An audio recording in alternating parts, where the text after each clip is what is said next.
আসসালামু আলাইকুম প্রিয় নবম ও দশম শ্রেণীর শিক্ষার্থীরা, আশা করি তোমরা সবাই ভালো আছো। আজকে পর্বে আমরা 10 এবং 11 এই দুটি অঙ্ক সমাধান করা শিখব। গত পর্বে আমরা 7 থেকে 9 পর্যন্ত এই তিনটি অঙ্ক সমাধান করা শিখেছিলাম। তো তোমরা একটু দেখো, অঙ্কটি খুবই সহজ এবং এই অঙ্কটি প্রায় পরীক্ষাতে এসে থাকে যে একটি রম্বসের পরিসীমা 180 সেন্টিমিটার এবং ক্ষুদ্রতম কর্ণটি 54 সেন্টিমিটার এবং অপর কর্ণ এবং ক্ষেত্রফল নির্ণয় করতে হবে। তোমরা দেখবে এই অঙ্কটি সৃজনশীল প্রশ্নে বারবার এসে থাকে। তোমরা অবশ্যই মনোযোগ সহকারে ভিডিওটি দেখতে থাকো। আর অবশ্যই আমার চ্যানেলে যদি তোমরা নতুন হয়ে থাকো, অবশ্যই চ্যানেলটাকে সাবস্ক্রাইব করবা এবং পাশে থেকে বেল আইকন বাটনটি অল করে রাখবা। যারা ফেসবুক পেজে বা আইডিতে এই ভিডিওটি দেখতেছো, অবশ্যই শেয়ার করে সবার মাঝে পৌঁছে দেবা। তো এখন আমরা 10 নম্বর অঙ্কটি সমাধানে চলে যাব। যেহেতু এখানে রম্বসের পরিসীমা দেওয়া আছে, আমরা লিখতে পারি, প্রথমে লিখবে একটা রম্বস অঙ্কন করব। যে এখানে এ বি সি ডি একটি রম্বস বলতে পারি, যার দুটি কর্ণ আছে, একটা হচ্ছে এ সি আর একটা হচ্ছে বি ডি, যা আমাদের পরস্পর ও বিন্দুকে কি করে, ছেদ করে। তো আমরা এই কথাটা লিখতে পারি, দেখো এ বি সি একটি রম্বস যার দুটি কর্ণ এ সি ও বিডি পরস্পর কি করে, ও বিন্দুতে ছেদ করে। এখানে আমরা লিখতে পারি যে দেওয়া আছে রম্বসের পরিসীমা দেওয়া আছে 180 সেন্টিমিটার। এখন এই ক্ষুদ্রতম যে কর্ণটা রয়েছে, এখানে ক্ষুদ্রতম কর্ণ আছে বিডি। তাহলে বিডি আমরা ক্ষুদ্রতম কর্ণকে D1 দ্বারা প্রকাশ করতে পারি। তাহলে বিডি সমান কত, 54 সেন্টিমিটার। যেহেতু এখানে পরিসীমা দেওয়া আছে, আমরা যে কোনো একটা বাহু আমরা বের করব, রম্বসের যে কোনো একটা বাহু। তাহলে আমরা লিখতে পারি রম্বসের এক বাহু, তাহলে রম্বসের এক বাহু, যেখানে আমরা একটা বাহু নিব, এক বাহু আমরা এ বি নিয়ে নিলাম, ঠিক আছে, এ বি। তাহলে এ বি সমান আমরা 180কে যদি আমরা 4 দ্বারা ভাগ করি, কারণ যেহেতু রম্বসের 4টা বাহু আছে, দেখো এখানে এখানে দেখো এডি আছে, বিসি বা এ বি, এখানে আছে সিডি, এখানে 4টা বাহু রয়েছে। আমরা যদি 4 দ্বারা ভাগ করি তাহলে আমাদের একটা বাহু দৈর্ঘ্য বের হবে। তো আমরা ফার্স্টে আমরা এ বি দৈর্ঘ্যটা বের করবো। যদি আমরা 4 দ্বারা এটাকে ভাগ করি তাহলে দেখো আসবে হচ্ছে কত, এখানে 45 সেন্টিমিটার। ঠিক আছে, তো আমরা এ বির মানটা আমরা নিয়ে দিলাম এখানে 45 সেন্টিমিটার। তো এইটুকু তোমরা আশা করি তোমরা বুঝতে পারছো। এখন আমরা যে ক্ষুদ্রতম যে কর্ণটা রয়েছে, ক্ষুদ্রতম কর্ণ এখানে অর্থাৎ বিডি, এটার মান দেওয়া আছে কত, 54। তো এই যে আমাদের বিডির মান, আমরা ওডির মানটা বের করব, অর্থাৎ বিও, এইটুকু মানটা আমরা বের করব। এখানে লিখতে পারি অতএব বিও সমান সমান আমরা 54কে যদি আমরা 2 দ্বারা ভাগ করি তাহলে আমাদের কি আসবে কত, 27 সেন্টিমিটার। ঠিক আছে, অর্থাৎ আমরা এইটুকু মান বের করলাম, এখানে আছে লিখতে পারি আমরা 27। তাহলে আমাদের মোটামুটি এইটা বাহু অর্থাৎ এ বির মান আছে, ঠিক আছে, এ বির মানটা আমরা বের করলাম, এখানে আছে বিও, এটার মান শুধু এখন আমাদের এ ওর মানটা বের করতে হবে। যদি আমরা এ ওর মানটা বের করতে পারি তাহলে আমরা সি ওর মানটাও বের করতে পারবো, কারণ আমরা জানি এই যে বিডিকে যদি আমরা 2 দ্বারা ভাগ করি তাহলে অর্ধেক হবে, তাহলে বি ওর মান হবে। তাহলে আমরা যদি এ ও মানটা বের করতে পারি, তাহলে এটা 2 দ্বারা গুণন করি, তাহলে আমাদের এসি অর্থাৎ বৃহত্তম যে কর্ণটা রয়েছে, বৃহত্তম কর্ণটার মানটা আমাদের বের হয়ে যাবে এবং আমরা ক্ষেত্রফলও নির্ণয় করতে পারবো। ঠিক আছে, তাহলে আমরা এখানে বের করলাম 27 সেন্টিমিটার। তাহলে এখানে আমরা যদি এখানে সমকোণী ত্রিভুজকে কল্পনা করি এবং এখানে পিথাগোরাসের সূত্র যদি আমরা ব্যবহার করি, অর্থাৎ এখানে ত্রিভুজ, তোমরা দেখো ত্রিভুজ আমরা নিতে পারি এ ও বি। তো আমরা এই ত্রিভুজ নিয়ে কাজ করব, অর্থাৎ এ ও বি, এই ত্রিভুজ নিয়ে আমরা পিথাগোরাসের সূত্র ব্যবহার করব। আমরা জানি পিথাগোরাসের সূত্র হচ্ছে, এখানে আমাদের অতিভুজ হচ্ছে কিন্তু এ বি স্কোয়ার। তোমরা জানো সবসময় অতিভুজ কী থাকে, বড় থাকে। আর এখানে লম্ব হচ্ছে বি বিও এবং ভূমি হচ্ছে এ ও। ঠিক আছে, তো এখানে আমরা অতিভুজের সূত্র ব্যবহার করব, অর্থাৎ এখানে লিখতে পারি আমরা এ বি স্কোয়ার সমান সমান লম্ব হচ্ছে বিও স্কোয়ার প্লাস এ ও স্কোয়ার। তাহলে এখানে আমাদের এ ওর মানটা আমার বের করতে হবে। আমরা যে পিথাগোরাসের সূত্রটা ব্যবহার করলাম, তোমরা দেখো ত্রিভুজ এ ও বি হতে পাই, অর্থাৎ অতিভুজ হচ্ছে এ বি স্কোয়ার সমান সমান এ ও স্কোয়ার প্লাস বি ও স্কোয়ার প্লাস এ ও স্কোয়ার।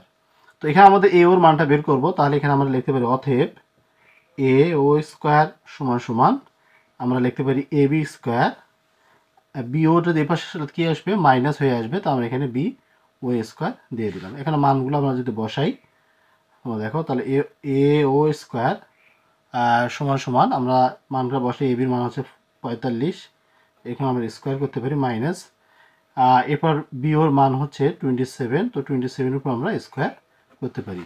তাহলে এখানে লিখতে পারি এ, এখানে বা দিবা তোমরা, ওকে।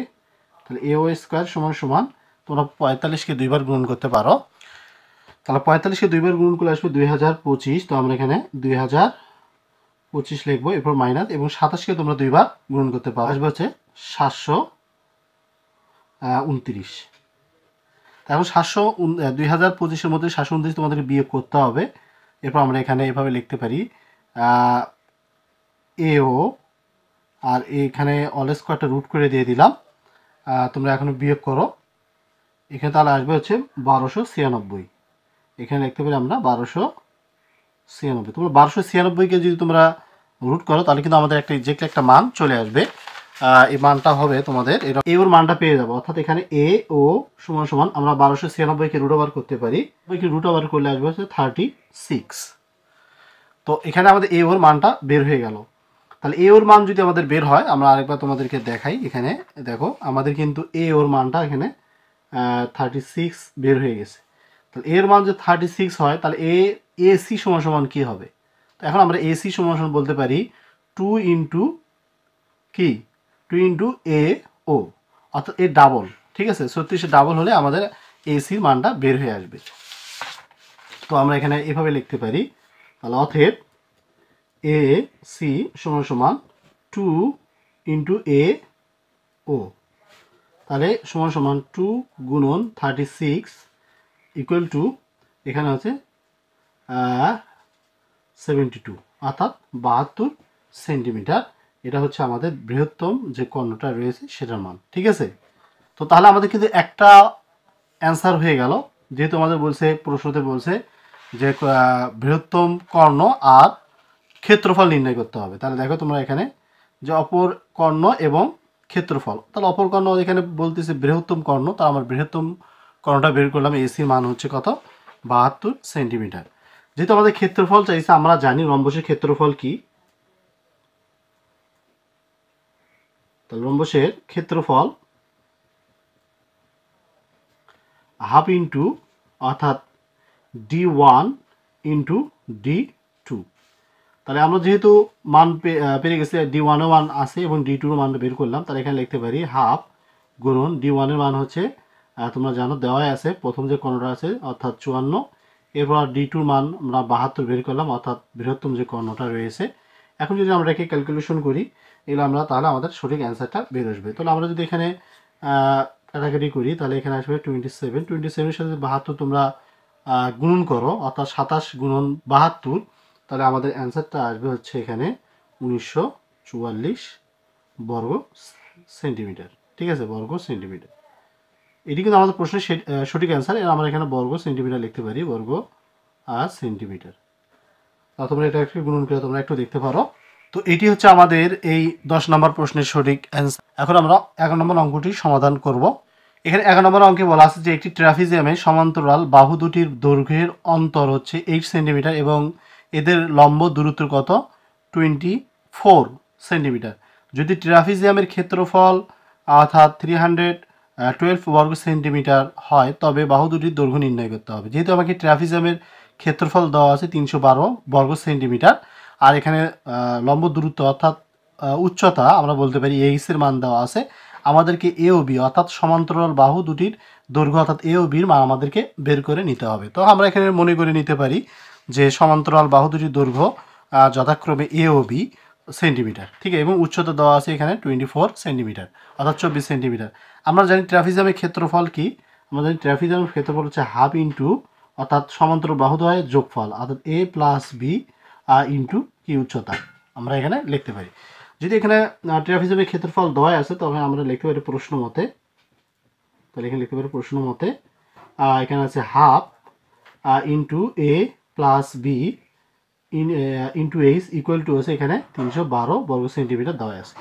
তো এখন যদি আমরা মানগুলো বসাই তাহলে এখানে হাফ, এখানে লিখতে পারি এ প্লাস বি, এখানে এইচ এর মান দেওয়া আছে হচ্ছে 24, সমান সমান এখানে 300 কত আছে 12।